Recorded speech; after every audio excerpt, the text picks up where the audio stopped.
గుంటూరు ప్రముఖ వ్యాపారవేత్త, ప్రముఖ ఆధ్యాత్మిక గీత రచయిత, సాహితీ ప్రియ Pachipulusu Suryanarayana Telugu book of records TBR icons 2025 award అందించారు.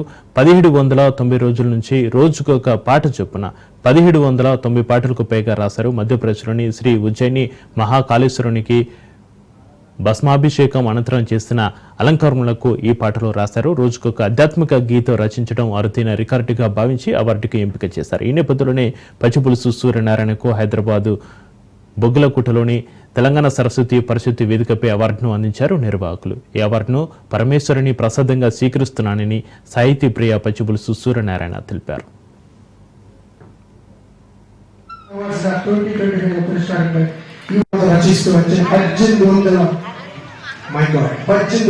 పైగా భక్తి గీతాలను రచించినటువంటి శ్రీ పచ్చిపులుసు సూర్యనారాయణ గారు ఈ గీతాలకు లోక్ మహాకాళేశ్వర బసవేశ్వర అభిషేకం అనంతరం 8 అవార్డులు తీసుకున్న స్ఫూర్తితో ఆనందించారు.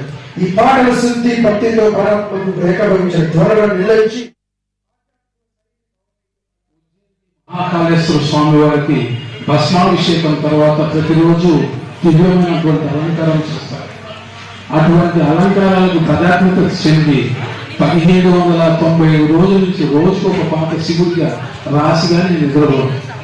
ఇట్లాగా ఈ ఆధ్యాత్మిక ప్రయాణంలో ప్రయాణిస్తున్నందుకు నన్ను గుర్తించి టీబీఆర్ వాళ్ళు ఇలా అవార్డు ఇవ్వడం అనేది ఆ శివుని పరమేశ్వరుని ప్రసాదంగా స్వీకరిస్తున్నాను.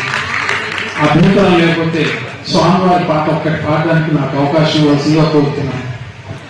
ఉజ్జయిని మహాకాళేశ్వర స్వామి వారికి భస్మాభిషేకం తర్వాత ప్రతిరోజు